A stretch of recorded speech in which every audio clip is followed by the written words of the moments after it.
Israel পশ্চিম Asia তথা মধ্যপ্রাচ্যের একটি রাষ্ট্র। জাতিসংঘের পূর্ণ সদস্যের মর্যাদা ও পশ্চিম তীরের ফিলিস্তিন জাতীয় কর্তৃপক্ষের স্বীকৃতি সত্ত্বেও বিশ্বের 28টি রাষ্ট্র ইসরায়েলকে কূটনৈতিক স্বীকৃতি প্রদান করেনি। ভৌগোলিকভাবে দেশটি ভূমধ্যসাগরীয় দক্ষিণ পূর্ব তীরে ও লোহিত সাগরের উত্তর তীরে অবস্থিত।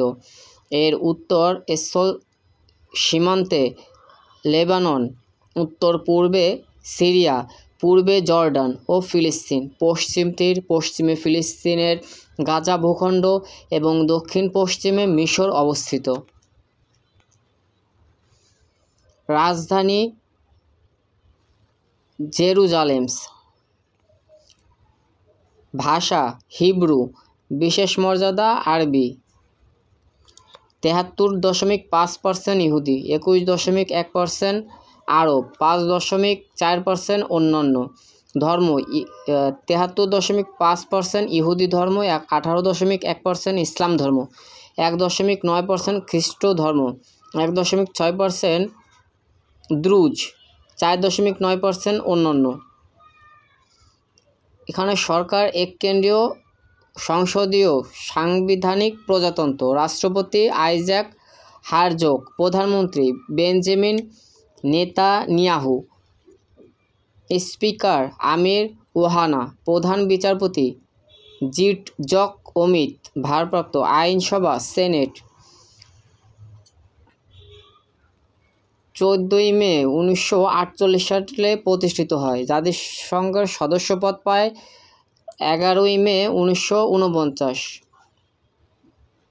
মোট আয়তন 20,770 থেকে 20,072 কিলোমিটার। 149তম। পানি 2.71%। জনসংখ্যা 10,09,800। সারা বিশ্বের ভিতর 93তম। ঘনত্ব 2,20,272 কিলোমিটার। জিডিপি 2024 আনুমানিক মোট 541.343 বিলিয়ন। সারা বিশ্বের ভিতর 47তম। মাথাপিছু আয় $54,446। সারা বিশ্বের ভিতরে 29তম। মোট জিডিপি 528.067 বিলিয়ন। সারা বিশ্বের ভিতরে 29তম। মাথাপিছু আয় $53,110। সারা পৃথিবীর ভিতরে 18তম। মানব উন্নয়ন অতি উচ্চ। সারা পৃথিবীর ভিতর 25তম। মুদ্রা ইসরায়েলি শেকেল।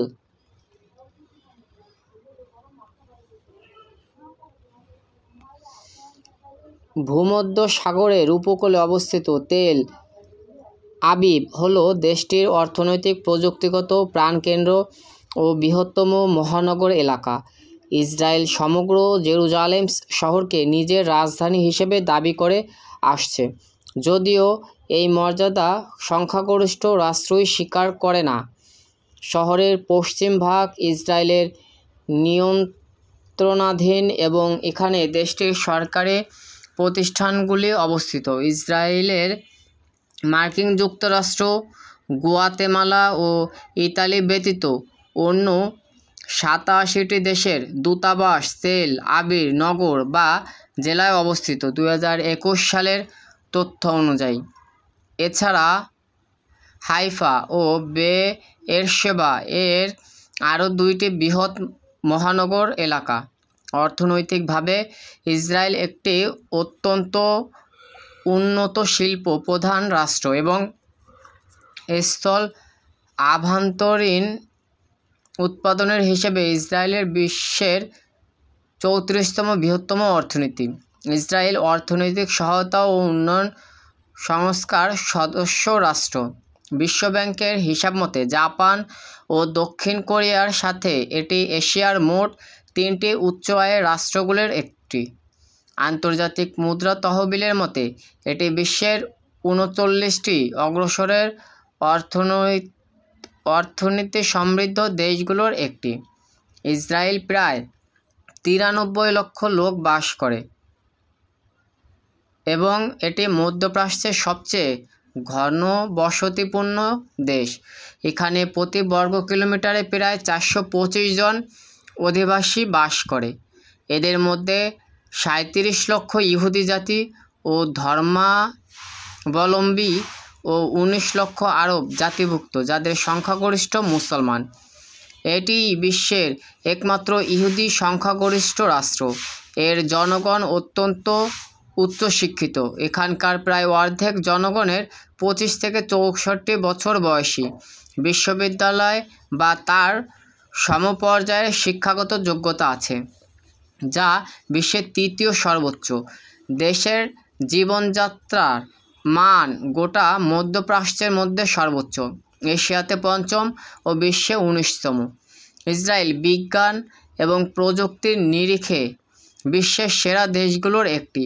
মার্কিন সংবাদ মাধ্যম ব্লুমবার্গের প্রকাশিত ব্লুমবার্গ নবীকরণ সূচকে 2019, 2020 এবং 2021 সালে ইসরায়েল যথাক্রমে পঞ্চম, ষষ্ঠ ও সপ্তম সেরা নবীকারক হিসেবে স্থান পেয়েছিল। দক্ষিণ কোরিয়া ও সিঙ্গাপুরের পরে এশিয়াতে তৃতীয়। অন্যদিকে মার্কিন কর্নেল বিশ্ববিদ্যালয় ও আরও কিছু সহযোগী সংস্থার প্রকাশিত বৈশ্বিক নবীকরণ সূচিতে দেশটি 2020 সালে 13তম স্থান লাভ করে। শেষোক্ত প্রতিবেদন অনুযায়ী ইসরায়েলে প্রতি 10 লক্ষ অধিবাসীর জন্য 8,341 জন বিজ্ঞানী, গবেষক এবং প্রকৌশলী আছেন, যা বিশ্বের সর্বোচ্চ। ইসরায়েল তার বাৎসরিক বাজেটের প্রায় 5% বৈজ্ঞানিক গবেষণা ও উন্নয়নের জন্য বরাদ্দ করে, যা বিশ্বের মধ্যে সর্বোচ্চ। গবেষণামূলক শিক্ষা প্রতিষ্ঠান ও বিশ্ববিদ্যালয়সমূহের সহযোগিতার নিরিখে এটি বিশ্বের 1 নম্বর দেশ। ইসরায়েলের বৈদেশিক বাণিজ্যে 13% তথ্য ও প্রযুক্তি সেবা রপ্তানিতে নিয়োজিত, যা বিশ্বের সর্বোচ্চ। ইসরায়েল প্রতি 100 কোটি মার্কিন ডলার স্থল অভ্যন্তরীণ উৎপাদনের হিসেবে বিশ্বের সর্বাধিক সংখ্যক মোবাইল অ্যাপ্লিকেশন নির্মাণ করে। জ্ঞানের বিস্তারে দেশটি বিশ্বের দ্বিতীয় সেরা দেশ। 15 থেকে 65 বছরের প্রতি 10 লক্ষ ইসরায়েলি উইকিপিডিয়ায় সম্পাদনার সংখ্যা 94, যা বিশ্বের তৃতীয় সর্বোচ্চ। ইসরায়েল নিজেকে একটি ইহুদিবাদী গণতান্ত্রিক রাষ্ট্র হিসেবে দাবি করে। এখানে একটি প্রতিনিধিত্বমূলক সংসদীয় গণতন্ত্র বিদ্যমান। দেশটির এক কক্ষ বিশিষ্ট আইনসভার নাম ক্নেসেট। প্রধানমন্ত্রী সরকার প্রধানের দায়িত্ব পালন করেন। ইসরায়েল রাষ্ট্রের জন্ম, ইতিহাস ও রাজনীতি মধ্যপ্রাচ্য সংকটের সাথে ওতপ্রোতভাবে জড়িত। দেশটি স্বাধীন হওয়ার পর থেকেই প্রতিবেশী আরব রাষ্ট্রগুলোর সাথে বেশ কয়েকবার যুদ্ধে লিপ্ত হয়। এটি 1967 সাল থেকে অর্ধ শতাব্দীরও বেশি সময় ধরে ফিলিস্তিন, অধ্যুষিত পশ্চিম তীর এবং গাজা উপত্যকা সামরিকভাবে দখল করে আছে। এই ঘটনাটি আন্তর্জাতিকভাবে আধুনিক ইতিহাসের দীর্ঘতম সামরিক দখলের ঘটনা হিসেবে গণ্য করা হয়। 2021 সালে এসে জাতিসংঘের 192টি সদস্য রাষ্ট্রের মধ্যে 164টি রাষ্ট্র ইসরায়েলকে স্বাধীন রাষ্ট্র হিসেবে স্বীকৃতি দিলেও 28টি রাষ্ট্র মূলত মুসলমান অধ্যুষিত এখনও ইসরায়েলের সার্বভৌমত্ব মেনে নেয়নি এবং এর সাথে তাদের কোনো কূটনৈতিক সম্পর্ক নেই। তাদের মতে, ইসরায়েল স্বাধীন রাষ্ট্র ফিলিস্তিনের একটি অংশের অবৈধ দখলদার বাহিনীর নিয়ন্ত্রিত ভূখণ্ড। তবে নিকটতম 2 আরব প্রতিবেশী মিশর ও জর্ডানের সাথে ইসরায়েল শান্তি চুক্তি স্বাক্ষর করেছে এবং দেশ দুইটির স্বীকৃতিও লাভ করেছে। মানবাধিকার সংস্থা হিউম্যান রাইটস ওয়াচ 2021 সালের এপ্রিল মাসে একটি প্রতিবেদন প্রকাশ করে, যাতে ঐতিহাসিক গবেষণা ও দালিলিক যুক্তি প্রমাণসহ দাবি করা হয় যে ইসরায়েলি সরকার প্রণালীবদ্ধভাবে ইসরায়েলের ইহুদিদেরকে অগ্রাধিকার প্রদান করে এবং অধিকৃত পশ্চিম তীর ও গাজা ভূখণ্ডের ফিলিস্তিনিদের প্রতি বৈষম্যমূলক আচরণ করে। সংস্থাটির মতে ইসরায়েলের আইন নীতি ও ইসরায়েলের উচ্চপদস্থ সরকারি কর্মকর্তাদের বিবৃতিতে সুস্পষ্ট প্রমাণিত হয় যে জনপরিসংখ্যান, রাজনৈতিক ক্ষমতা ও ভূমির উপরে ইহুদি ইসরায়েলদের কর্তৃত্ব বজায় রাখার মূল লক্ষ্যটি ইসরায়েলি সরকারের সমস্ত নীতিকে দিক নির্দেশনা প্রদান করেছে।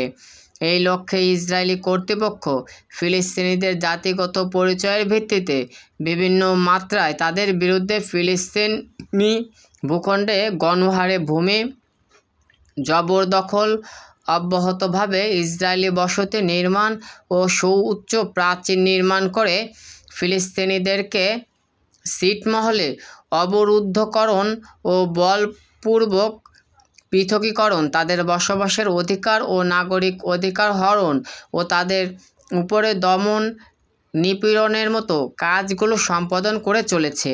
কিছু কিছু এলাকায় এ ধরনের বৈষম্য এতই প্রবল যে হিউম্যান রাইটস ওয়াচের মতে ইসরায়েলি সরকারের আচরণগুলো একটি অলিখিত সীমা লঙ্ঘন করেছে এবং এগুলো জাতি বিদ্বেষ ভিত্তিক পৃথিকাবাসন, অ্যাপার্টহাইডস ও নিপীড়নের মতো মানবতার বিরুদ্ধে অপরাধ হিসেবে গণ্য হবার যোগ্য। এর আগে 2017 সালে মানবাধিকার সংস্থা অ্যামনেস্টি ইন্টারন্যাশনাল বিবৃতি দেয় যে 50 বছরেরও বেশি সময় ধরে ইসরায়েল ফিলিস্তিনি ভূমি জবরদখল 6 লক্ষ ইহুদির জন্য 280টির মতো আন্তর্জাতিক আইনের দৃষ্টিতে অবৈধ বসতি স্থাপন, ফিলিস্তিনিদের বাসভূমি থেকে উচ্ছেদের পাশাপাশি অবাধ বৈষম্যমূলক আচরণের দ্বারা প্রতিদিন ফিলিস্তিনিদেরকে কর্মস্থলে গমন, বিশ্ববিদ্যালয়ে গমন, বিদেশে গমন, আত্মীয়দের সাক্ষাৎ, অর্থ উপার্জন, প্রতিবাদে অংশগ্রহণ, কৃষিভূমিতে কাজ করার ক্ষমতা, এমনকি বিদ্যুৎ ও সুপেয় জলের লভ্যতার মতো মৌলিক অধিকারগুলি প্রণালীবদ্ধভাবে লঙ্ঘন করে চলেছে। ইসরায়েল এবং ইসরায়েলের সন্তান এই নামগুলি ঐতিহাসিকভাবে যথাক্রমে বাইবেলের ইসরায়েলের রাজ্য এবং সমগ্র ইহুদি জাতিকে নির্দেশ করতে ব্যবহৃত হয়েছে। নামটি ইসরায়েল সেপ্টুয়াজিন্ট প্রাচীন গ্রিক টিকে থাকেন শাসন করেন, যদিও হোসেয়া অনুসারে প্রায় ঈশ্বরের সঙ্গে সংগ্রাম হিসেবে ব্যাখ্যা করা হয়। পিতৃপুরুষ জ্যাকবকে নির্দেশ করে। হিব্রু বাইবেল অনুযায়ী তিনি ঈশ্বরের দূতের সঙ্গে কুস্তি করে জয়লাভের পরে এই নামটি পেয়েছিলেন। প্রাচীন মিশরের নেপটা স্তম্ভে খ্রিস্টপূর্ব 1300 শতকের শেষের দিকে তারিখযুক্ত ইসরায়েল শব্দটি একটি সমষ্টি হিসেবে উল্লেখ করার প্রাচীনতম প্রত্নতাত্ত্বিক নির্দেশে পাওয়া যায়। ইসরায়েলের লেভান্ট অঞ্চলে মানুষের উপস্থিতি অত্যন্ত 15 লাখ বছর আগের, যা উবেইদিয়া নামের প্রাগৈতিহাসিক স্থানে পাওয়া প্রমাণ থেকে জানা যায়। প্রায় 1,20,000 বছর আগের স্কুল এবং কফজেহ হোমিনিন মানুষের প্রথম দিককার আধুনিক রূপের নিদর্শন। নাতুফিয়ান সংস্কৃতি খ্রিস্টপূর্ব 10,000 সালের দিকে গড়ে ওঠে, যা প্রাচীন আফ্রো এশীয় ভাষার সাথে সম্পর্কিত হতে পারে। এরপরে প্রায় খ্রিস্টপূর্ব 4,500 সালের দিকে ঘাসুলিয়ান সংস্কৃতি বিকাশ লাভ করে। কানানাইটস এবং কানান সম্পর্কে প্রাচীন উল্লেখ পাওয়া যায় প্রাচীন নিকট প্রাচ্য এবং মিশরীয় পাঠ্যে প্রায় 2000 খ্রিস্টপূর্ব এই জনগোষ্ঠীগুলো রাজনৈতিকভাবে স্বাধীন নগর রাষ্ট্র আকারে গঠিত ছিল। পরবর্তী ব্রোঞ্জ যুগে 1550 থেকে 1200 খ্রিস্টপূর্বে কানানের বড় অংশ মিশরের নবরাজ্যের অধীনস্থ রাজ্য হিসেবে ছিল। পরবর্তী ব্রোঞ্জ যুগের পতনের ফলে কানানে বিশৃঙ্খলার সৃষ্টি হয় এবং মিশরের এই অঞ্চলের উপর নিয়ন্ত্রণ শেষ হয়ে যায়। প্রথমবার ইসরায়েল নামটি প্রাচীন মিশরের মেরনে পতাহ স্তম্ভে উল্লেখিত হয়েছে, যা প্রায় 1200 খ্রিস্টপূর্ব সময়ের একটি শিলালিপি। ধারণা করা হয় ইসরায়েলিদের পূর্বপুরুষরা এই অঞ্চলের প্রাচীন সেমিটিক ভাষাভাষী জনগণের অন্তর্ভুক্ত ছিল। আধুনিক প্রত্নতাত্ত্বিক গবেষণার মতে ইসরায়েলরা এবং তাদের সংস্কৃতি কানানীয় জনগণের মধ্য থেকে বিকশিত হয়েছে, যারা ধীরে ধীরে একটি স্বতন্ত্র একেশ্বরবাদী ধর্ম পরে যা এক ঈশ্বরবাদে রূপান্তরিত হয় গড়ে তোলা, যার কেন্দ্র ছিল ইয়াহওয়ে। তারা প্রাচীন হিব্রু ভাষা, যা বাইবেলীয় হিব্রু নামে পরিচিত, ব্যবহার করত। এক সময়ে প্যালেস্টাইনের বাসিন্দারা দক্ষিণ উপকূলীয় সমতলে বসতি স্থাপন করে। অধিকাংশ আধুনিক গবেষক একমত যে তোরাহ এবং ওল্ড টেস্টামেন্টে উল্লেখিত এক্সোডাস বা মিশর থেকে ইসরায়েলিদের বের হওয়ার ঘটনা প্রকৃতপক্ষে বর্ণিত আকারে ঘটেনি, তবে এই ঐতিহাসিক কিছু উপাদানের ঐতিহাসিক ভিত্তি রয়েছে। ইসরায়েল এবং জিহুদার রাজ্যগুলোর প্রাচীন অস্তিত্ব, তাদের বিস্তার এবং শক্তি নিয়ে বিতর্ক রয়েছে। যদিও যুক্ত ইসরায়েল রাজ্য ইউনাইটেড কিংডম অব ইসরায়েল আদৌ ছিল কি না তা পরিষ্কার নয়। ইতিহাসবিদ এবং প্রত্নতাত্ত্বিকরা একমত যে ইসরায়েলের উত্তরাঞ্চলীয় রাজ্য প্রায় 900 খ্রিস্টপূর্বাব্দে এবং জিহুদার রাজ্য প্রায় 850 খ্রিস্টপূর্বাব্দে প্রতিষ্ঠিত হয়েছিল। ইসরায়েলের রাজ্য ছিল উভয়ের মধ্যে তুলনামূলকভাবে ধনী এবং দ্রুতই এটি একটি আঞ্চলিক শক্তিতে পরিণত হয়, যার রাজধানী ছিল সামারিয়া। ওদ্রিমত বংশের শাসনামলে এই রাজ্য সামারিয়া গালিলি, জর্ডান উপত্যকায় উঁচু অঞ্চল, শ্যারন সমভূমি এবং ট্রান্স জর্ডানের বৃহৎ অংশ নিয়ন্ত্রণ করত। প্রায় 720 খ্রিস্টাব্দে ইসরায়েলের রাজ্য নব অসিরীয় সাম্রাজ্যের হাতে বিজিত হয়। জিহুদার রাজ্য, যার রাজধানী ছিল জেরুজালেম এবং যা দাউদীয় বংশের শাসনের অধীনে ছিল, প্রথমে নব অসিরীয় সাম্রাজ্যের এবং পরে নব বেবিলনীয় সাম্রাজ্যের একটি অধীনস্থ রাজ্যে পরিণত হয়। ধারণা করা হয় লৌহ যুগ 2 সময়ে এই অঞ্চলের জনসংখ্যা ছিল প্রায় 4 লাখ। 587 খ্রিস্টপূর্বাব্দে জিহুদায় একটি বিদ্রোহের পর নবুখদনেজার জেরুজালেম অবরোধ করেন এবং ধ্বংস করেন। পাশাপাশি সোলেমনের মন্দিরও ধ্বংস হয়। রাজ্যটি বিলুপ্ত হয় এবং জিহুদার অনেক অভিজাত নাগরিককে বাবিলনে নির্বাসিত করা হয়। 539 খ্রিস্টপূর্বাব্দে বাবিলন দখলের পর আকেমেনিড সাম্রাজ্যের প্রতিষ্ঠাতা সাইরাস দ্য গ্রেট নির্বাচিত জিহুদার জনগণকে তাদের মাতৃভূমি জিহুদায় ফিরে যাওয়ার অনুমতি দেন। প্রায় 520 খ্রিস্টাব্দে দ্বিতীয় মন্দির নির্মাণ সম্পন্ন হয় এবং আকেমেনিডরা অঞ্চলটিকে ইয়েহুদ মেদিনাতা প্রবেশ হিসেবে শাসন করত। 332 খ্রিস্টপূর্বাব্দে আলেকজান্ডার দ্য গ্রেট এই অঞ্চল দখল করেন এবং তার মৃত্যুর পর এটি টলেমীয় ও সেলেউসিড সাম্রাজ্যের অধীনে কোয়েলে সিরিয়া অঞ্চলের অংশ হয়। হেলেনারা হেলেনাইজেশনের ফলে সাংস্কৃতিক উত্তেজনা সৃষ্টি হয়, যা আন্তিওকাস চতুর্থের শাসনামলে তীব্র আকার ধারণ করে এবং 167 খ্রিস্টপূর্বাব্দে ম্যাকাবীয় বিদ্রোহের সূত্রপাত ঘটে। এই বিদ্রোহ সেলিউকিড শাসন দুর্বল করে এবং দ্বিতীয় শতকের শেষ দিকে হাসমনীয় জিহুদার স্বাধীন রাজ্য গড়ে ওঠে, যা পরবর্তীতে স্বাধীনতা লাভ করে এবং আশেপাশের অঞ্চলে প্রসারিত হয়।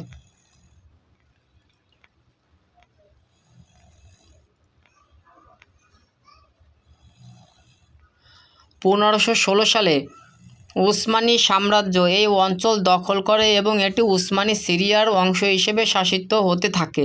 1517 সালে তুর্কি উসমানিরা মামলুকদের পরাস্ত করার পর ইহুদিদের বিরুদ্ধে দুটি সহিংস ঘটনা ঘটে। 1517 সালের সাফেদ আক্রমণ এবং 1517 সালের হেবরন আক্রমণ। উসমানি সাম্রাজ্যের অধীনে লেভান্ট ছিল একটি বহু সাংস্কৃতিক এলাকা। সেখানে খ্রিস্টান, মুসলমান এবং ইহুদিদের জন্য ধর্মীয় স্বাধীনতা ছিল। 1561 সালে উসমানি সুলতান স্প্যানিশ ইনকুইজিশন থেকে পালিয়ে আসা সেফারদি ইহুদিদের তিবেরিয়াস শহরে বসবাস করার এবং শহরটি পুনর্নির্মাণ করার জন্য আমন্ত্রণ জানিয়েছিলেন। উসমানি সাম্রাজ্যের মিলেট সিস্টেমের অধীনে খ্রিস্টান এবং ইহুদিরা ধিম্বি অর্থাৎ সুরক্ষিত হিসেবে গণ্য হতো, যার বিনিময়ে তারা রাজ্য প্রতি আনুগত্য প্রদর্শন এবং জিজ্ঞা কর প্রদান করত। অমুসলিম উসমানি বিষয়বস্তুর জন্য কিছু ভৌগোলিক ও জীবনযাত্রার সীমাবদ্ধতা ছিল, তবে এগুলি সবসময় কঠোরভাবে প্রয়োগ করা হতো না। মিলেট সিস্টেম অমুসলিমদের ধর্মের ভিত্তিতে স্বশাসিত সম্প্রদায় বিভক্ত করেছিল। ফিরে আসার ধারণাটি ধর্মীয় ইহুদি বিশ্বাসে একটি প্রতীক হয়ে রয়ে গিয়েছিল, যা এই ধারণাকে গুরুত্ব দিয়েছিল যে তাদের ফিরে আসা ঈশ্বরের ইচ্ছার উপর নির্ভর করা উচিত, মানুষের ক্রিয়া নয়। প্রত্যক্ষ সাইনিস্ট ইতিহাসবিদ শ্লোমো আবিনেরি এই সম্পর্কটিকে বর্ণনা করেছেন। ইহুদিরা ফিরে আসার ভিশনকে এমনভাবে গ্রহণ করেনি যেমন খ্রিস্টানরা দ্বিতীয় আগমনের প্রতি রেখেছিল। ধর্মীয় ইহুদি জাতির ধারণা আধুনিক ইউরোপীয় জাতীয়তাবাদের ধারণা থেকে আলাদা ছিল।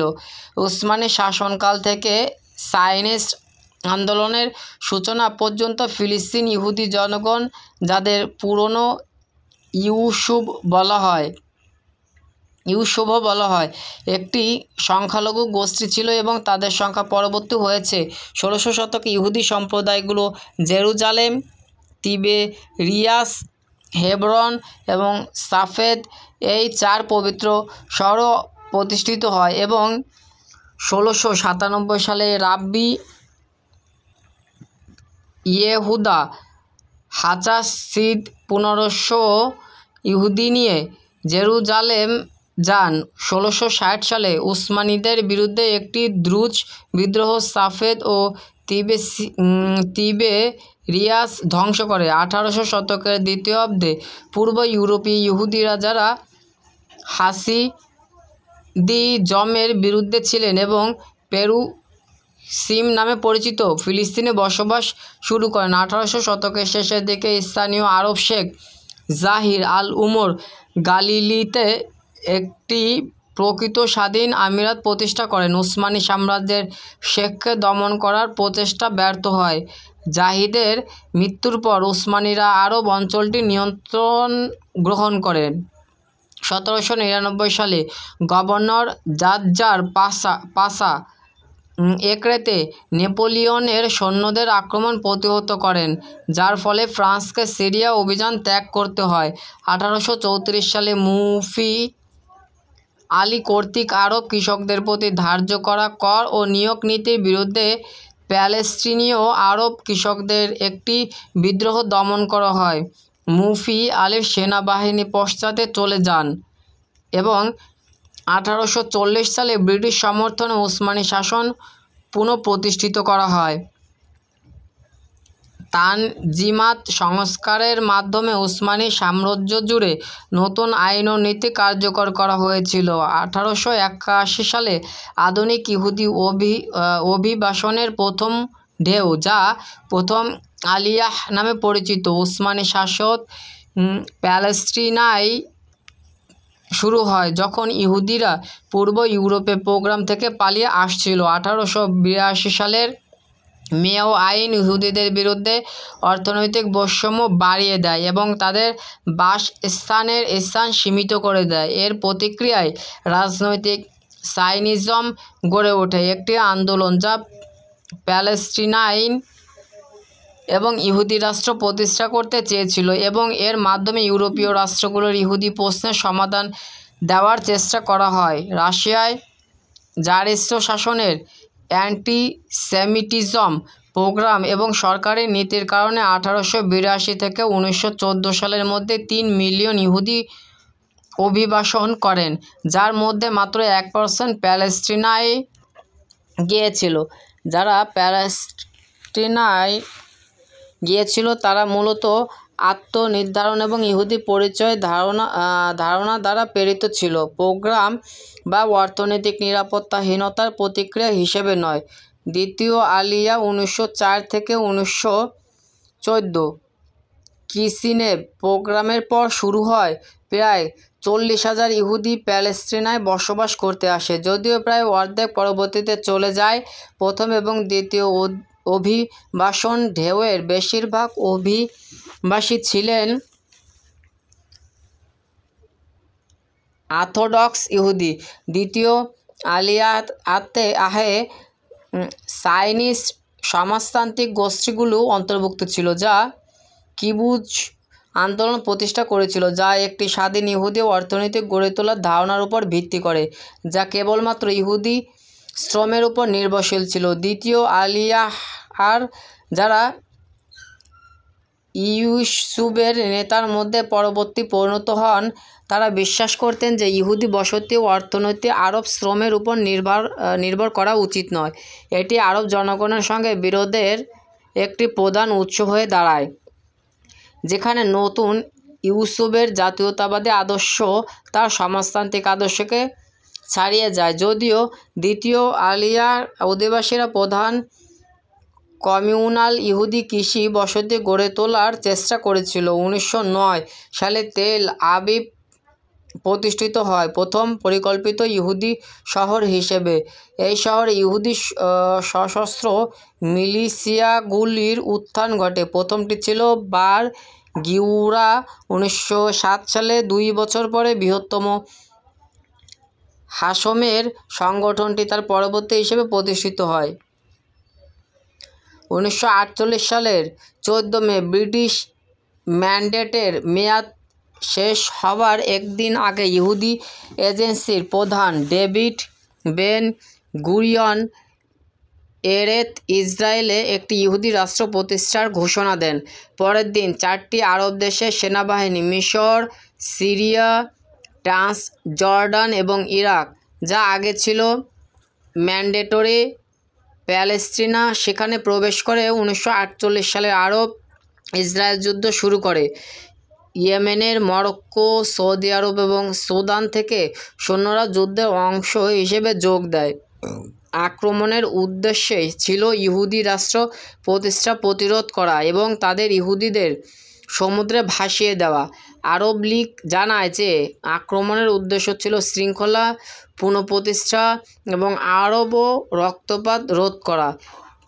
1 বছরের লড়াইয়ের পর একটি বিরতি ঘোষণা করা হয় এবং অস্থায়ী সীমান্ত, যা গ্রিন লাইন নামে পরিচিত, প্রতিষ্ঠিত হয়। জর্ডান পশ্চিম তীরে, যেটি পূর্ব জেরুজালেম শহরে অন্তর্ভুক্ত, অধিকার করে এবং মিশর গাজা উপত্যকা দখল করে। 7 লাখেরও বেশি প্যালেস্টিনীয় ইহুদি মিলিশিয়া এবং ইসরায়েলি সেনাবাহিনীর দ্বারা পালিয়ে যায়, যা বিতাড়িত হয়, যা আরবিতে নাকবা দুর্ঘটনা নামে পরিচিত। এই ঘটনা প্যালেস্টিনীয় আরব সংস্কৃতি, পরিচয় এবং জাতীয় আকাঙ্ক্ষাগুলোর অধিকাংশ ধ্বংসের কারণ হয়ে দাঁড়ায়। প্রায় 1,56,000 আরব প্যালেস্টাইন নিয়েও বাকি থাকে এবং তারা ইসরায়েলের আরব নাগরিক হিসেবে পরিণত হয়। United Nations general assembly resolution 273 অনুযায়ী 11 মে 1949 তারিখে ইসরায়েলকে জাতিসংঘের সদস্য হিসেবে গ্রহণ করা হয়। রাষ্ট্রের প্রাথমিক বছরগুলোতে প্রধানমন্ত্রী বেন গুরিয়ন পরিচালিত লেবার সাইনিজম আন্দোলন ইসরায়েলি রাজনীতিতে প্রাধান্য পায়। 1940-এর দশক ও 1950-এর দশকের প্রথম দিকে ইসরায়েলে অভিবাসনকে সহায়তা করেছিল। ইসরায়েলি অভিবাসন বিভাগ এবং সরকারবিহীন মোসাদ লে আলিয়া বেট অর্থাৎ অভিবাসন ইনস্টিটিউট বি এটি গোপনীয় অপারেশন পরিচালিত করেছিল এমন দেশগুলোতে, বিশেষত মধ্যপ্রাচ্য ও পূর্ব ইউরোপে, যেখানে ইহুদিদের জীবন বিপদের সম্মুখীন ছিল এবং বেরিয়ে আসা কঠিন ছিল। মোসাদ লে আলিয়া বেট 1953 সালে বাতিল করা হয়। এই অভিবাসন 1 মিলিয়ন পরিকল্পনা অনুযায়ী ছিল, কিন্তু অভিবাসী চাইনিজ বিশ্বাসে অবিচল ছিলেন বা ভালো জীবনের প্রতিশ্রুতি পাওয়ার জন্য এসেছিলেন। আবার অনেকে নির্যাতন থেকে বাঁচতে বা তাদের বাড়িঘর থেকে বিতাড়িত হয়ে এসেছিলেন। হলোকাস্ট পরবর্তী বেঁচে থাকা এবং আরব মুসলিম দেশগুলো থেকে ইসরায়েলে ইহুদি অভিবাসীদের প্রহারের কারণে প্রথম 3 বছর ইহুদির সংখ্যা 7 লক্ষ থেকে 14 লক্ষ-এ পৌঁছায়। 1958 সালের মধ্যে জনসংখ্যা 2 মিলিয়নে পৌঁছায়। 1948 থেকে 1970 সালের মধ্যে 11,50,000 ইহুদি শরণার্থী ইসরায়েলে পুনর্বাসিত হন, কিন্তু অভিবাসী শরণার্থী হিসেবে এসেছিলেন এবং তাদের জন্য অস্থায়ী শিবিরে, সেগুলো মা আবরত নামে পরিচিত, বসবাস করানো হয়েছিল। 1952 সালের মধ্যে 2 লাখেরও বেশি মানুষ এই তাঁতের শহরে বাস করেছিল। ইউরোপীয় পটভূমির ইহুদিরা প্রায় মধ্যপ্রাচ্য ও উত্তর আফ্রিকার দেশগুলো থেকে আগত ইহুদিদের তুলনায় বেশি সুবিধা পেতেন। এই গ্রুপের জন্য নির্ধারিত আবাসন ইউনিটগুলো প্রায় ইউরোপীয় ইহুদিদের জন্য পুনরায় নির্ধারিত হতো, ফলে আরব দেশগুলো থেকে সদ্য আহত ইহুদিরা সাধারণত দীর্ঘ সময় শরণার্থী শিবির থাকতে বাধ্য হতেন। এই সময়কালে খাদ্য, কাপড় এবং আসবাবপত্র কড়া নিয়ন্ত্রণে ছিল, যা অস্টেরিটি পিরিয়ড নামে পরিচিত। ইসরায়েল পশ্চিম এশিয়াতে ভূমধ্যসাগরীয় পূর্ব উপকূলে অবস্থিত। এই ভূমধ্যসাগরীয় উপকূল ধরে সমভূমি অবস্থিত। ইসরায়েলের দক্ষিণে রয়েছে বিশাল নেগেভ মরুভূমি আর উত্তরে আছে বরফাবৃত পর্বতমালা। দক্ষিণে লোহিত সাগরে এক চিলতে প্রবেশপথ আছে। 1949 সালের যুদ্ধবিরতি চুক্তির সীমারেখা অনুযায়ী এবং 1947 সালে 6 দিনের যুদ্ধে ইসরায়েল দ্বারা দখল করা অঞ্চল বাদে ইসরায়েলের সার্বভৌমত্ব ভূখণ্ডের মোট আয়তন প্রায় 20,770 বর্গ কিলোমিটার, 8,019 বর্গ মাইল, যার 2% জলভাগ। তবে ইসরায়েল এতটাই সরু, উত্তর দক্ষিণে 400 কিলোমিটার লম্বা, কিন্তু প্রস্থে সর্বাধিক 100 কিলোমিটার, যে ভূমধ্যসাগরে দেশটির বিশেষ অর্থনৈতিক অঞ্চল তার স্থলভাগের দ্বিগুণ। ইসরায়েলি আইন অনুযায়ী মোট অঞ্চল পূর্ব জেরুজালেম ও গোলান মালভূমি সহ 22,072 বর্গ কিলোমিটার, 8,522 বর্গ মাইল, আর সামরিকভাবে নিয়ন্ত্রিত ও আংশিক ফিলিস্তিন শাসিত পশ্চিম তীর সহ ইসরায়েলি নিয়ন্ত্রণাধীন মোট এলাকা 27,799 বর্গ কিলোমিটার, 10,733 বর্গ মাইল। ছোট আয়তনের সত্ত্বেও ইসরায়েলে ভৌগোলিক বৈচিত্র্য বিদ্যমান। দক্ষিণে নেগেভ মরুভূমি থেকে উর্বর জিজ-রিয়েল উপত্যকা পর্যন্ত এবং উত্তরে গালিলি, কারমেল ও গোলানের পাহাড়ি অঞ্চল পর্যন্ত বিস্তৃত। ভূমধ্যসাগরীয় তীরে অবস্থিত ইসরায়েলি উপকূলীয় সমতলভূমি দেশের বেশিরভাগ জনগণের বাসস্থান। কেন্দ্রীয় উচ্চভূমির পূর্বে জর্ডান রিফট উপত্যকা রয়েছে, যা ৬,৫০০ কিলোমিটার দীর্ঘ। গ্রেট রিফট ভ্যালির একটি ছোট অংশ জর্ডান নদী, হুলা উপত্যকা ও গ্যালিলি সাগর পেরিয়ে মৃত সাগর পর্যন্ত প্রবাহিত হয়, যা পৃথিবীর নিম্নতম স্থলপৃষ্ঠ। আরও দক্ষিণে আরাভা মরুভূমি রয়েছে, যা লোহিত সাগরের অংশ এলাত উপসাগরে শেষ হয়। নেগেব ও সিনাই উপদ্বীপে মাখতেশ বা ক্ষয় চক্রাকৃতি নামে পরিচিত ভৌগোলিক গঠন দেখা যায়, যার মধ্যে মাখতেশ রামন সবচেয়ে বড়, দৈর্ঘ্য ৩৮ কিলোমিটার। ইসরায়েল ভূমধ্যসাগরীয় অঞ্চলের দেশগুলোর মধ্যে প্রতি বর্গমিটারে সবচেয়ে বেশি উদ্ভিদ প্রজাতির বাসস্থান। দেশটির ৪টি স্থলজ বাসস্থান রয়েছে: পূর্ব ভূমধ্যসাগরীয় শঙ্কুযুক্ত স্ক্লেরোফিলাস বিস্তৃত পাতা বিশিষ্ট বন, দক্ষিণ আনাতোলীয় পার্বত্য শঙ্কুযুক্ত ও পর্ণমোচী বন, আরব মরুভূমি এবং মেসোপটেমিয়ায় ঝোপঝাড় মরুভূমি। ১৯৪৮ সালে বনভূমি দেশের 2% ছিল, যা ২০১৬ সালে বেড়ে ৮.৫%-এ পৌঁছায়। এটি ইহুদি জাতির তহবিলের বৃহৎ বনায়ন কর্মসূচির ফল।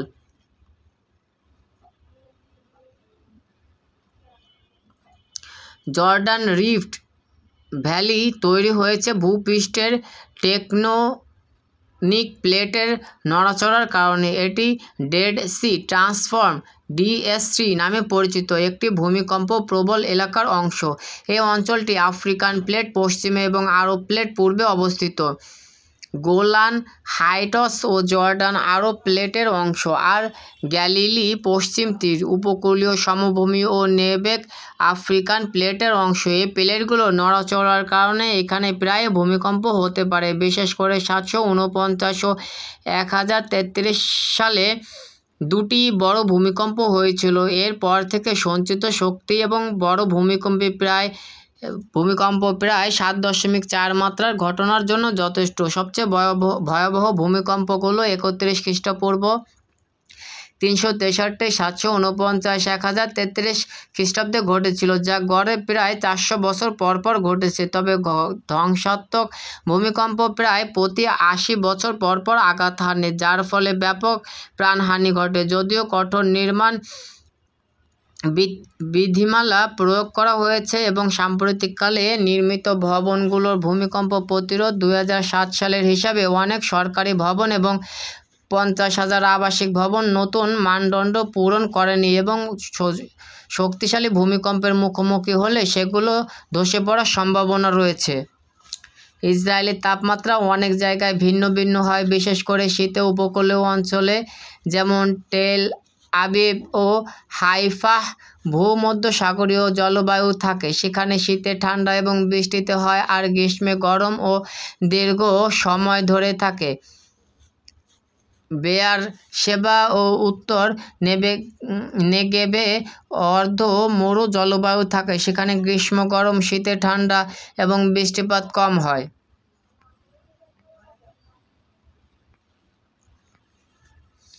ইসরায়েলে সংসদীয় ব্যবস্থা, আনুপাতিক প্রতিনিধিত্ব এবং সার্বজনীন ভোটাধিকার বিদ্যমান। সংসদ সদস্যের সমর্থন নিয়ে সংখ্যাগরিষ্ঠ দলের প্রধান সাধারণত প্রধানমন্ত্রী হন। প্রধানমন্ত্রী হলেন সরকারের প্রধান এবং মন্ত্রিসভার প্রধান। রাষ্ট্রপতি রাষ্ট্রপ্রধান, যার দায়িত্ব সীমিত এবং মূলত আনুষ্ঠানিক। ইসরায়েল ১২০ সদস্যের সংসদ দ্বারা শাসিত, যা কনেসেট নামে পরিচিত। কনেসেটের সদস্যপদ রাজনৈতিক দলগুলোর আনুপাতিক প্রতিনিধিত্বের ভিত্তিতে নির্ধারিত হয়, যেখানে নির্বাচনী সীমা ৩.২৫%। এটি বাস্তবে জোট সরকার গঠনের কারণ হয়ে দাঁড়িয়েছে। পশ্চিম তীরে অবস্থিত ইসরায়েলি বসতির বাসিন্দারাও ভোটাধিকার পায়। ২০১৫ সালের নির্বাচনের পর কনেসেটের 120 সদস্যের মধ্যে 10 জন 8% ছিলেন বসতি স্থাপনকারী।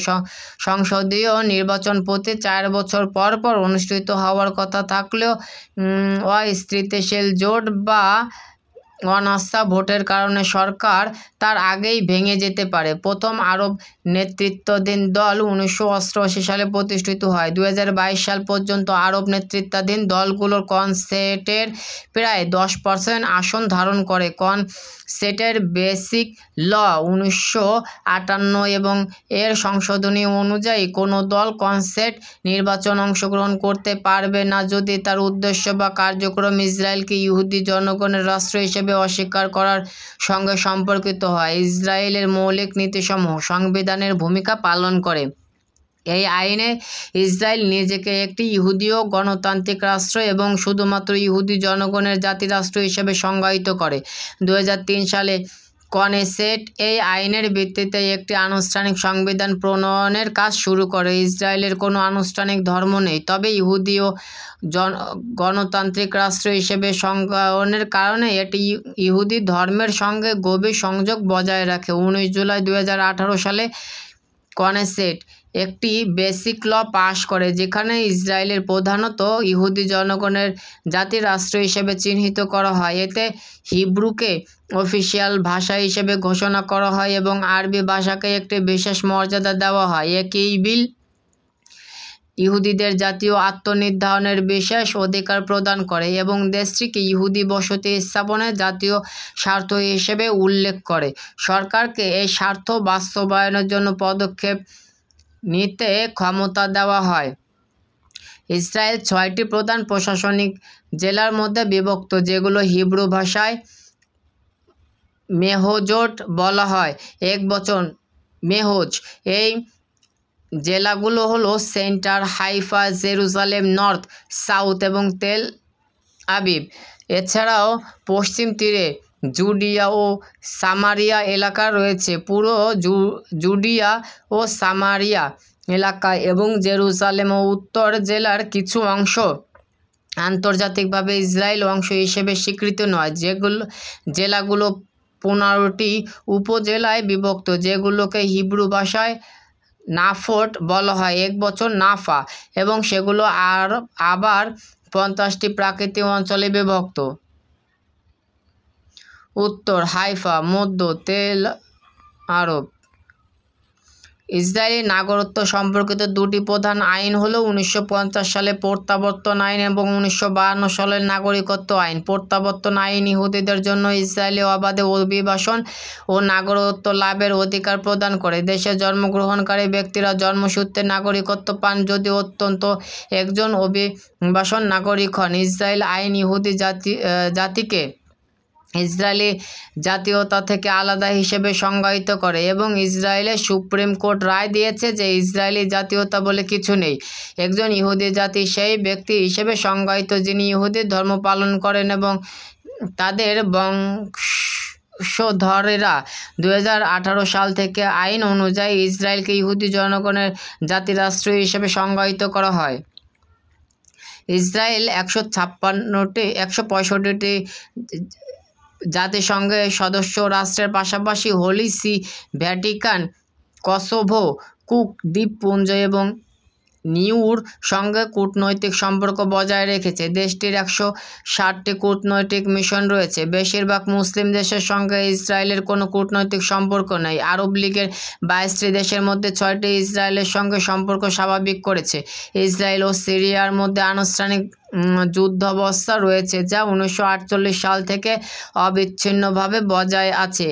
একইভাবে লেবাননের সঙ্গে 2000 সালে লেবানন গৃহযুদ্ধের অবসানের পর থেকে আনুষ্ঠানিক যুদ্ধাবস্থা বজায় রয়েছে। ইসরায়েল লেবানন সীমান্ত এখানে কোনো চুক্তির মাধ্যমে নির্ধারণ করা হয়নি। মিশরের সঙ্গে শান্তি চুক্তি সত্ত্বেও মিশরীয়দের মধ্যে ইসরায়েলকে এখনও ব্যাপকভাবে শত্রু দেশ হিসেবে বিবেচনা করা হয়। ইরান ইসলাম বিপ্লবের সময় ইসরায়েলকে স্বীকৃতি প্রত্যাহার করে। ইসরায়েলি নাগরিকরা স্বরাষ্ট্র মন্ত্রণালয়ের অনুমতি ছাড়া সিরিয়া, লেবানন ইরাক, সৌদি আরব এবং ইয়েমেনে ভ্রমণ করতে পারবে না। 2008-9 গাজায় যুদ্ধের পর মৌরিতানিয়া, কাতার, বলিভিয়া এবং ভেনেজুয়েলা ইসরায়েলের সঙ্গে রাজনৈতিক ও অর্থনৈতিক সম্পর্ক স্থগিত করে, তবে বলিভিয়া 2019 সালে পুনরায় সম্পর্ক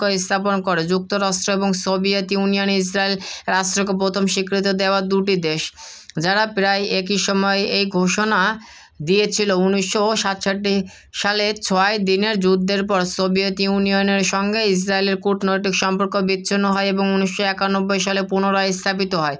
যুক্তরাষ্ট্র ইসরায়েলকে মধ্য প্রাচ্যে তার সবচেয়ে নির্ভরযোগ্য অংশীদার মনে করে, যা গণতান্ত্রিক মূল্যবোধ, ধর্মীয় সম্প্রীতি এবং নিরাপত্তা স্বার্থের উপর ভিত্তি করে। 1967 সাল থেকে যুক্তরাষ্ট্র ইসরায়েলকে $68 বিলিয়ন সামরিক সহায়তা এবং $32 বিলিয়ন অনুদান দিয়েছে, যা 2003 সাল পর্যন্ত অন্য যে কোনো দেশের চেয়ে বেশি। বেশিরভাগ মার্কিনরা ইসরায়েলের প্রতি ইতিবাচক মনোভাব পোষণ করেছে। যুক্তরাজ্যের সঙ্গে ইসরায়েলের সম্পর্ক স্বাভাবিক হিসেবে বিবেচিত হয়, কারণ এটি পূর্বে ফিলিস্তিনের উপর ব্রিটিশ ম্যান্ডেট পরিচালনা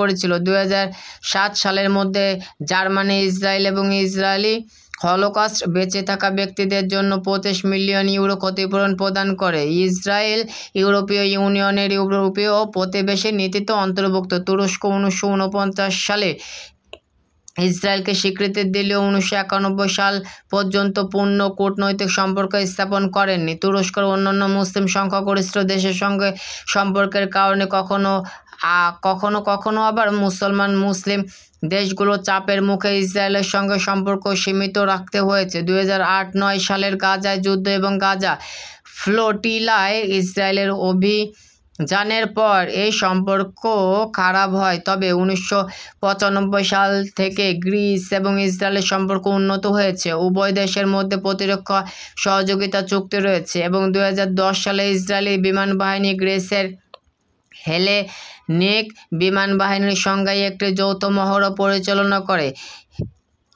লেভিয়াথান গ্যাস ক্ষেত্রকে কেন্দ্র করে সাইপ্রাস ইসরায়েলের তেল এবং গ্যাস অনুসন্ধান গ্রিসের জন্য গুরুত্বপূর্ণ, কারণ এর সাইপ্রাসের সঙ্গে ঘনিষ্ঠ সম্পর্ক রয়েছে। বিশ্বের বৃহত্তম সাবমেরিন পাওয়ার কেবল ইউরো এশিয়া ইন্টারকানেক্টেড সাইপ্রাস ইসরায়েলের সম্পর্ককে আরও শক্তিশালী করেছে। আজারবাইজান মুসলিম সংখ্যাগরিষ্ঠ দেশগুলোর মধ্যে একটি, যারা ইসরায়েলের সঙ্গে কৌশলগত এবং অর্থনৈতিক সম্পর্ক গড়ে তুলেছে। কাজাকিস্তান ও ইসরায়েলের সঙ্গে অর্থনৈতিক ও কৌশলগত অংশীদারিত্ব বজায় রেখেছে। ভারত 1992 সালে ইসরায়েলের সঙ্গে পূর্ণ কূটনৈতিক সম্পর্ক স্থাপন করে এবং সামরিক, প্রযুক্তিগত এবং সাংস্কৃতিক অংশীদারিত্ব উন্নত করেছে। ভারত ইসরায়েলি সামরিক সরঞ্জামের সবচেয়ে বড় ক্রেতা এবং রাশিয়ার পরে ইসরায়েলের দ্বিতীয় বৃহত্তম সামরিক অংশীদার। আফ্রিকায় ইথিওপিয়া ইসরায়েলের প্রধান মিত্র, যা রাজনৈতিক, ধর্মীয় এবং নিরাপত্তা স্বার্থের কারণে। ইসরায়েল ডিফেন্স ফোর্স (IDF) হলো ইসরায়েলি নিরাপত্তা বাহিনীর একমাত্র সামরিক শাখা এবং একটি, যার জেনারেল স্টাফের চিফ রামাতকাল দ্বারা পরিচালিত হয়, যা মন্ত্রিসভার অধীনস্থ। IDF এ সেনাবাহিনী, বিমান বাহিনী এবং নৌবাহিনী অন্তর্ভুক্ত। এটি 1948 সালের আরব ইসরায়েল যুদ্ধে হেগানাহ সহ অন্যান্য প্যারামিলিটারি সংগঠনকে একত্রিত করে প্রতিষ্ঠিত হয়। IDF সামরিক গোয়েন্দা অধিদপ্তর আমান এর সম্পদও ব্যবহার করে। IDF বিভিন্ন প্রধান যুদ্ধ এবং সীমান্ত সংঘর্ষে জড়িত হয়েছে, যা এটিকে বিশ্বের অন্যতম প্রশিক্ষিত সশস্ত্র বাহিনী হিসেবে গড়ে তুলেছে। প্রায় সব ইসরায়েলি নাগরিক 18 বছর বয়সে বাধ্যতামূলক সামরিক সেবা গ্রহণ করেন। পুরুষরা 2 বছর 8 মাস এবং নারী সাধারণত 2 বছর সেবা দেন। বাধ্যতামূলক সেবার পর ইসরায়েলি পুরুষরা রিজার্ভ বাহিনীতে যোগ দেন এবং সাধারণত তাদের চিরকালীন রিজার্ভ সেবা দিতে হয়, যা বছরে কয়েক সপ্তাহ হতে পারে। কখনো কখনো তাদের 40-এর দশক পর্যন্ত বেশিরভাগ মহিলাকে রিজার্ভ সেবা থেকে অব্যাহতি দেওয়া হয়। ইসরায়েলের আরব নাগরিকদের ড্রুজ বাদে এবং যারা পূর্ণকালীন ধর্মীয় অধ্যয়নে যুক্ত তাদের অব্যাহতি দেওয়া হয়, যদিও জিসুভা ছাত্রদের অব্যাহতি একটি বিতর্কের বিষয় হয়েছে।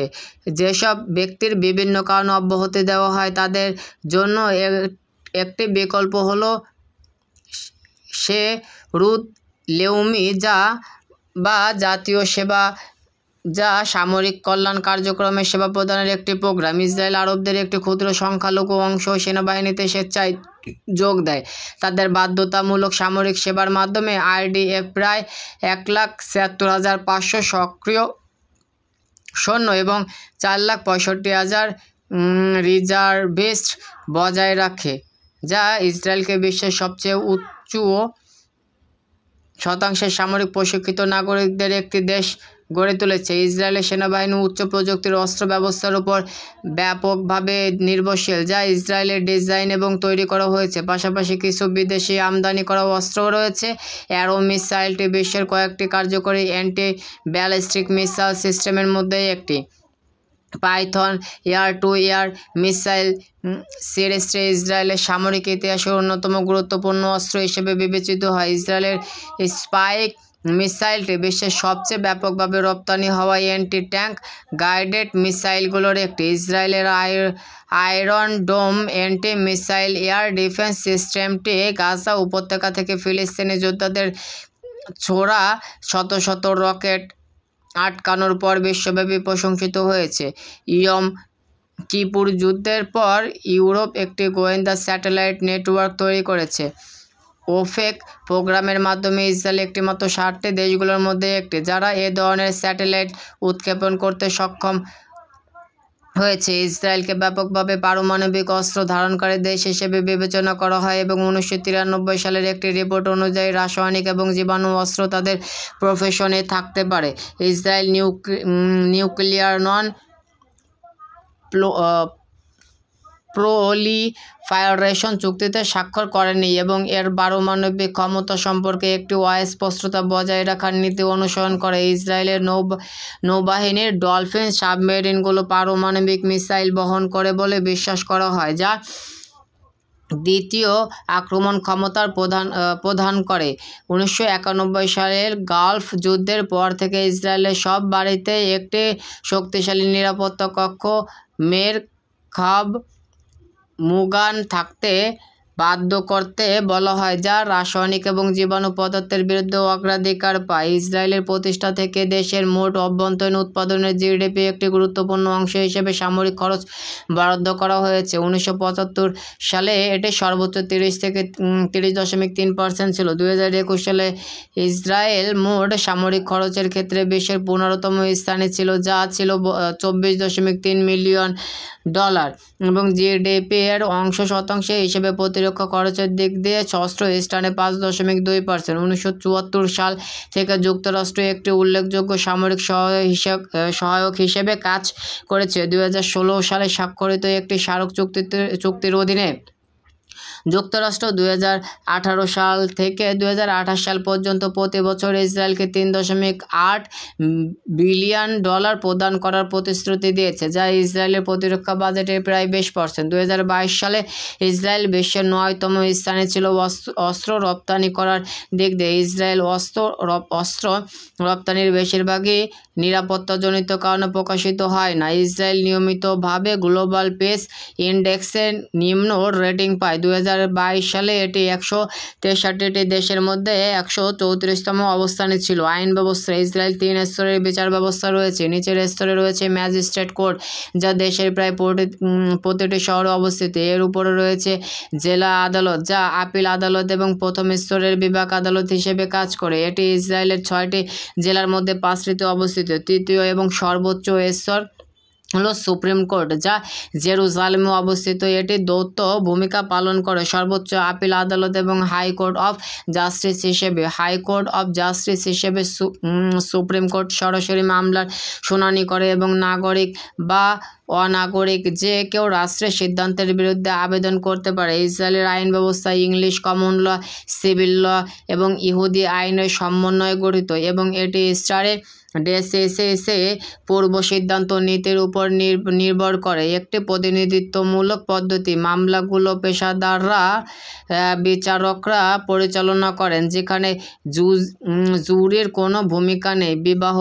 বিবাহ বিচ্ছেদ ইহুদি, মুসলিম, ড্রুজ এবং খ্রিস্টান ধর্মীয় আদালতের আওতায় পড়ে। বিচারকদের নির্বাচনে একটি কমিটির মাধ্যমে হয়, যা ন্যায় বিচার মন্ত্রী নেতৃত্ব দেন। ইসরায়েলের মৌলিক আইন মানব মর্যাদা ও স্বাধীনতা, মানবাধিকারের সুরক্ষায় কাজ করলেও এতে সমতা ও বৈষম্যহীনতার সাধারণ কোনো বিধান নেই বলে জাতিসংঘ মানবাধিকার পরিষদ এবং আদালত উল্লেখ করেছে।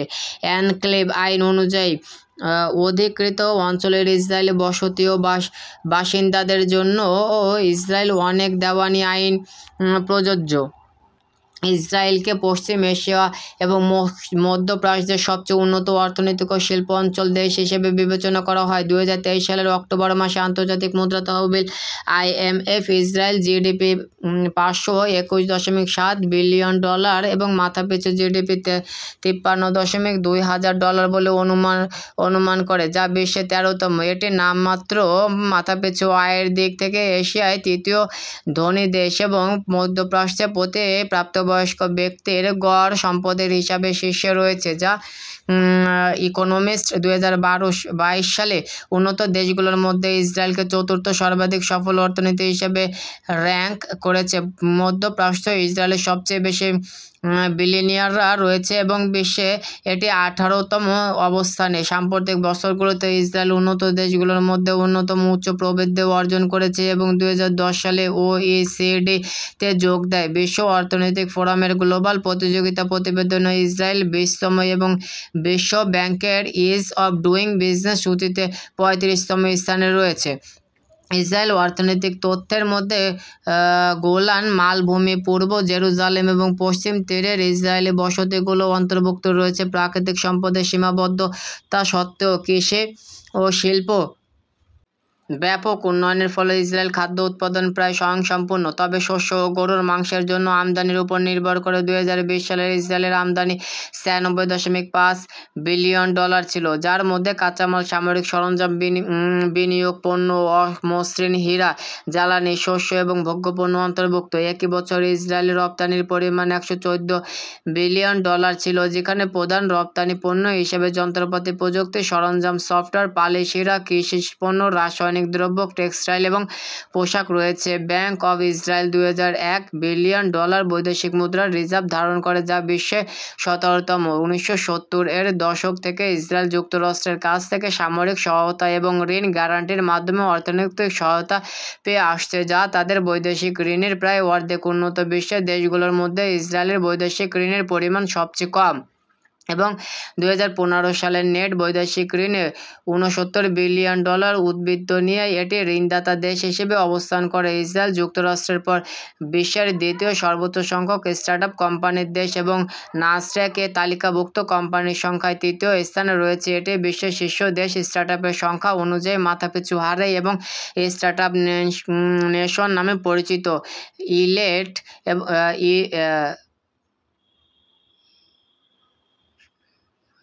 ইন্টেল এবং মাইক্রোসফট তাদের প্রথম বিদেশি গবেষণা ও উন্নয়ন কেন্দ্র ইসরায়েলে স্থাপন করেছিল। পাশাপাশি অন্যান্য আন্তর্জাতিক উচ্চ প্রযুক্তি বহুজাতিক কোম্পানিও দেশটিতে তাদের গবেষণা ও উন্নয়ন কেন্দ্র খুলেছে।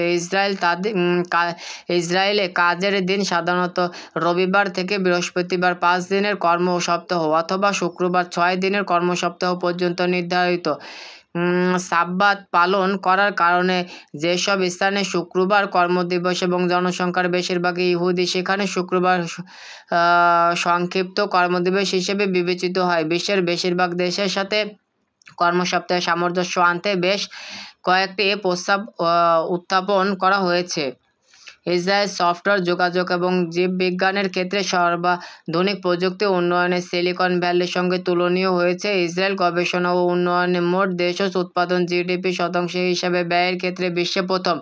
2024 সালে গ্লোবাল ইনোভেশন ইন্ডেক্স এটি 15তম এবং 2019 সালের ব্লুমবার্গ ইনোভেশন ইন্ডেক্স 5ম স্থানে রয়েছে। ইসরায়েলে প্রতি 10,000 কর্মচারীর মধ্যে 140 বিজ্ঞানী, প্রযুক্তিবিদ এবং প্রকৌশলী রয়েছেন, যা বিশ্বের সর্বোচ্চ। 2004 সাল থেকে ইসরায়েল 6 জন নোবেল বিজয়ী বিজ্ঞানী মূলত রসায়ন উৎপাদন করেছে এবং প্রতি জনসংখ্যার অনুপাতে বৈজ্ঞানিক প্রবন্ধ প্রকাশের ক্ষেত্রে সর্বোচ্চ দেশগুলোর মধ্যে অন্যতম হিসেবে বিবেচিত। ইসরায়েলের বিশ্ববিদ্যালয়গুলো বিশ্বসেরা 50টি প্রতিষ্ঠানের মধ্যে স্থান পেয়েছে: কম্পিউটার বিজ্ঞান, টেকনিয়ন এবং টেল আরব বিশ্ববিদ্যালয়, গণিত, হিব্রু বিশ্ববিদ্যালয় এবং